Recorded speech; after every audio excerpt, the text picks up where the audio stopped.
با درود از دفتر مرکزی رادیو زودی. برنامه خبری 27 مارت است. منظور شما و من شالو خوجت در خدمتتون. در 15 دقیقه دیگر این موضوع ها را داریم. اکنون در بازداشتگاه طبابت دوم می‌دهد پسر رئیس سلطان کبیر از بیمارستان به بازداشتگاه اداره کارهای داخلی انتقال یافت. سیل از نگاه کودکان. یک سازمان جهانی میگوید اکثر کودکان توجیک درباره سرایت یابی به بیماری سیل تصورات غلط دارند. بپرسیدم که چوش شما مایا نمیمونده اچاق تان کنم موچه تان کنم. اینترنت با نرخ نو. شرکت‌های موبیلی نرخنامه‌های خود را تهیه کردند. بالا رفتن نرخ اینترنت صفی بیکاران را زیاد می‌کند. بالان ما دیگر کار با برآمده نمیتونیم، دیگر تنقیسی میکشیم. ممکنه که کار ما پرتیم. کبیر کبیرов 19 ساله که در یک صدمه مرگبار متهم است به بازداشتگاه اداره کارهای داخلی نویه فردوسی انتقال یافته است. پسر عوضخان کبیرov مالک بازار سلطان کبیر و یکی از افراد دارای تاجیکستان بعد صدمه که باعث مرگ 2 نفر شد در بیمارستان بستری بود. وضع یک مسافر دیگر که همان شب در ماشین قرار داشت و هنوز وزنی ارزیابی می شود. میرزا نبی خالقزاد با تفصیلات بیشتر. ریاست کارهای داخلی شهر دوشنبه روز 27 مارت به رادیو آزادی گفتند که کبیر کبیرov تا انجام تفتیشات در بازداشتگاه وزارت عدلیه تاجیکستان تا 2 ماه دیگر باقی میمانند. ریاست کارهای داخلی شهر دوشنبه میگوید که سبب اصلی این صدمه با سرعت بلند حرکت کردن ماشین و بعد از آن برخوردن به دیوار و به سیمچوب راه مرکزی شهر دوشنبه بوده است. حادثه در مرکز دوشنبه در نزدیکی بینای پارلمان تاجیکستان رخ داد. نسبت به کبیر کبیرov به اتهام ویران کردن قاعده حرکت در راه که باعث مرگ شد پرونده جنایی بازگردیده است. برای این جنایت از 5 تا 10 سال محرومیت از آزادی پیش بینی شده است. طبری مقامات کارهای داخلی گفتند تشخیص ابتدایی طبی دادگاهی معلوم کرد است که کبیر کبیرov هنگام صدمه در حالت مستی نبود. قبلا گفته میشد که او در حالت سرخوشی به صدمه دچار شده است. بعضی از منابع میگویند احتمال دارد در فرصت نزدیک کبیر کبیرov به خاطر خلل نیفتادن به جریان تفتیشات به سزا برده شود. منابع میگویند در آنجا امکان ادامه طبابت او وجود دارد. کبیر کبیرov 19 ساله دانشجوی سال یکم فاکولته مناسبت‌های بین المللی دانشگاه ملی تاجیکستان است. نزدیکان هلاک شده ها و خانواده کبیرov هنوز در مورد حادثه چیزی نگفتند. در شبکه‌های اجتماعی بسیاری از کاربران و قربانیان حادثه به نیکی یاد کرده و گفتند که حادثه تصادف بود. در 2 سال اخیر در تاجیکستان بر اثر صدمه‌های نقلیاتی بیش از 700 نفر جان باخته و بیش از 2300 تن دیگر مجروح شدند. سالهای اخیر چندی از صدمه‌ها با اشتراک فرزندان مقامداران تاجیک و افراد شناخته کشور رخ داده است. پرسر و صداترین آن صدمه رسول امان الله پسر امان الله حکومت الله رهبر پیشین اداره راه آهنی تاجیکستان در سال 2013 بود.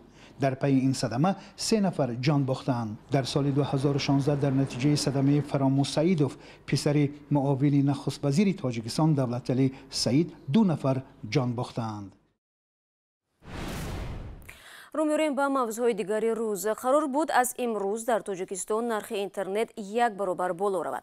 طبق تصمیم خدمات ضد انحصاری کاربران برای 1 گیگابایت باید 60 سومانی پرداخت کنند. قشرهای مختلف تاجیکستان از گران شدن اینترنت ناراحتند و میگویند این تصمیم به کار و زندگیشان تأثیری بد خواهد داشت. برای یوسفی در این باره میگوید.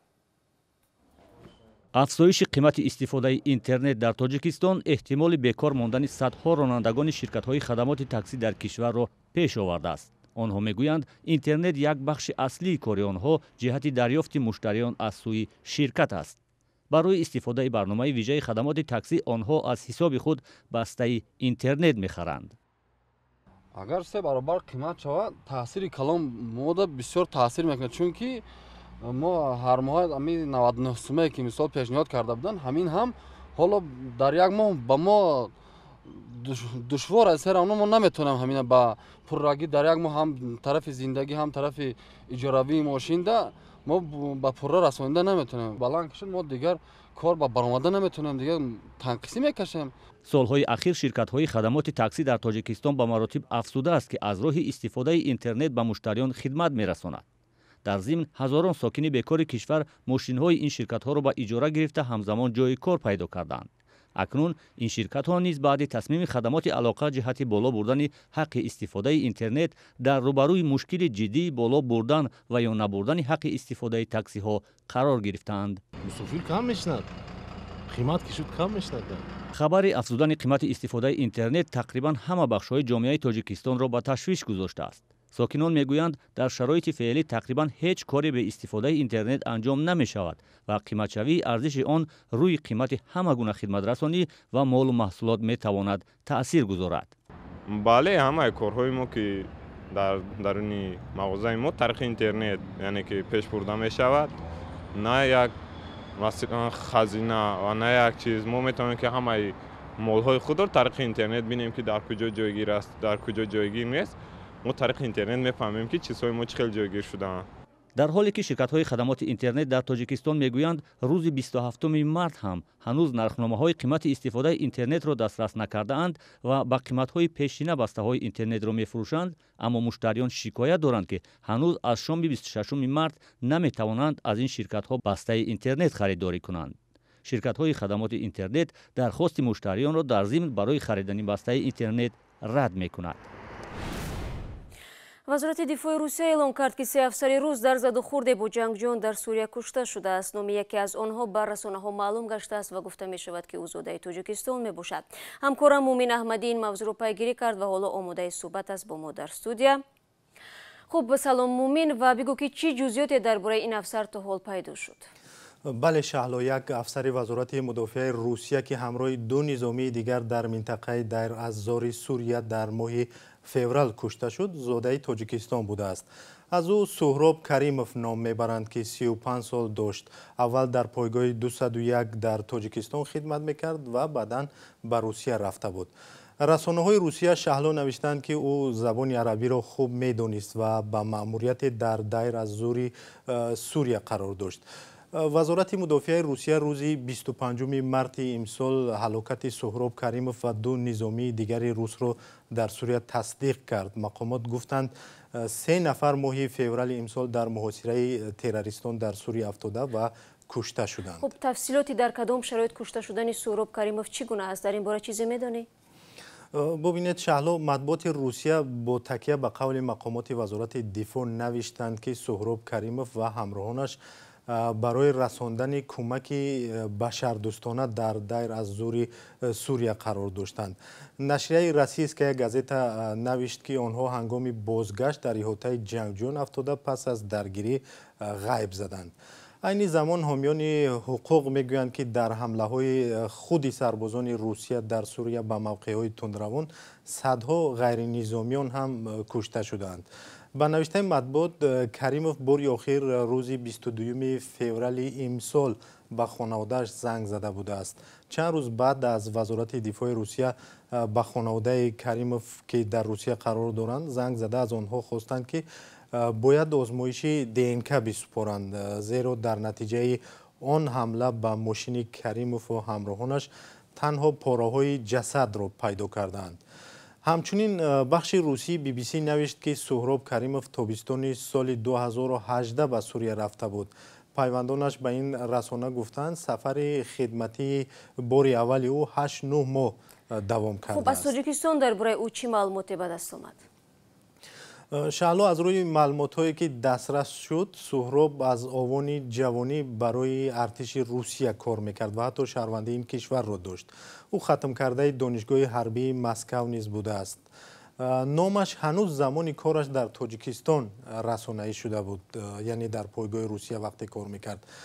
Красная звезда нашрияи вазорати мудофиаи Русия соли 2010 навиштааст, ки Суҳроб Каримов кӯдаки 8-солаи тоҷик Беҳрӯз Рӯзиевро аз сӯхтор дар Душанбе наҷот дод.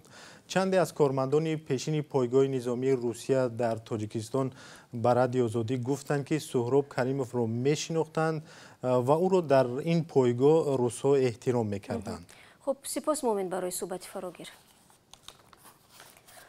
من برنامه دوم میدیم. دفتر سازمان ملل در افغانستان میگوید در نتیجه حمله هوایی نیروهای بین‌المللی در شهر کندوز که 4 روز پیش صورت گرفت 13 غیر نظامی کشته شدند.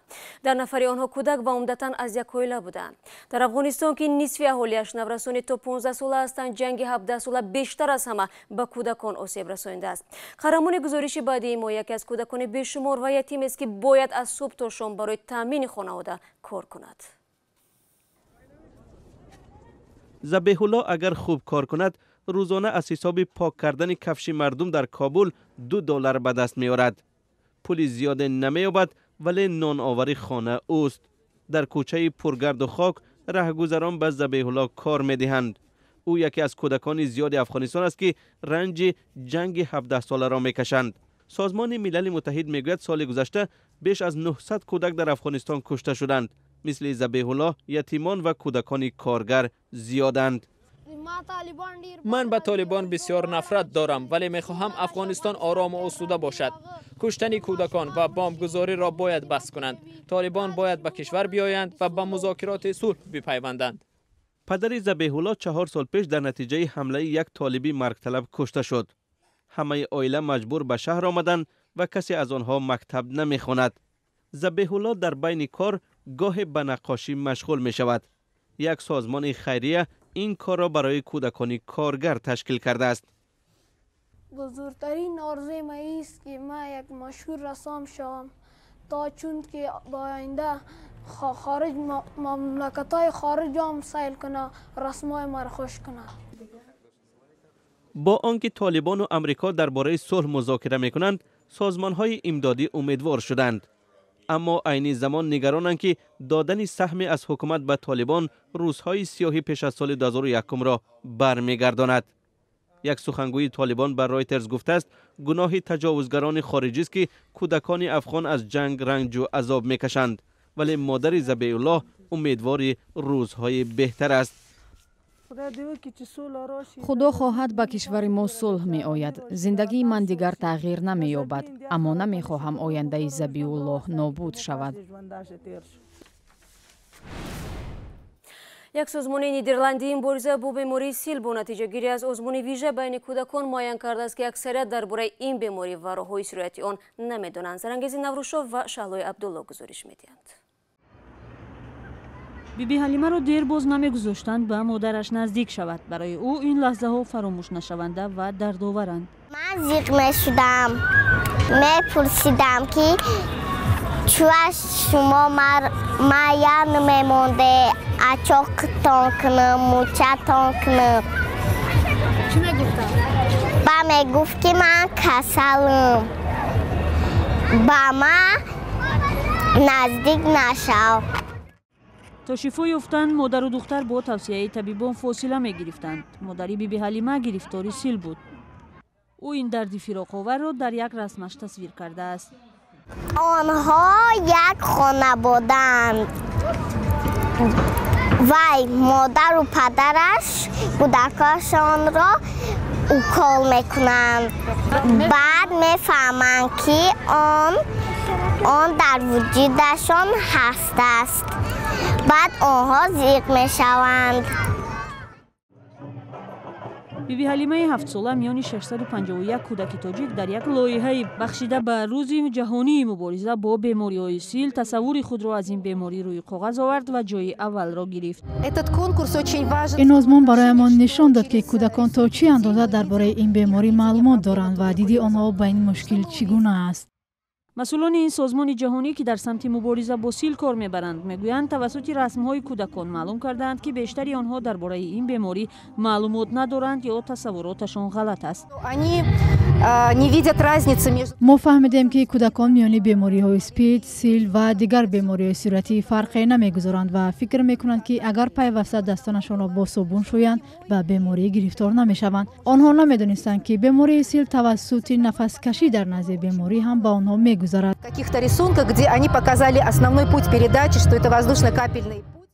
این تصویرها را کودکان به موضوع سیل بخشیدند و تصوری آنها درباره این بیماری از هم فرق میکند. آدم‌های مثل فن به آن نزدیک شدن ممکن است کسلی آنها به ما میگذارد. وقتی که ما با آدمی که با کسلی سیل دچار است با نزدش میرم میشنیم و بسیار باهاش با اون هم صحبت میشویم یا که در نزدش یا اون در نزد ما میشیند با ما میگذرد. این کسلی گذرنده است.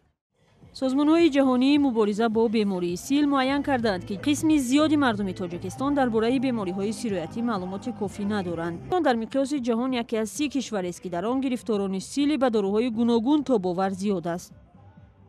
با این مطلب برنامه امروز رو انجام میدیم. شما تا نشنواتی برنامه خبری امکان دارید فردا صبح بر وقت نوید بامدادی رو تماشا کنید. در این برابر آزادی ویدیو کانال ما در یوتیوب نوارو گزارش های جالب رو پیشنهاد شما میکند. فردا من شما رو صبح بر وقت با خبرهای تازه منتظر میشم. تا اون دم خدا نگهدار.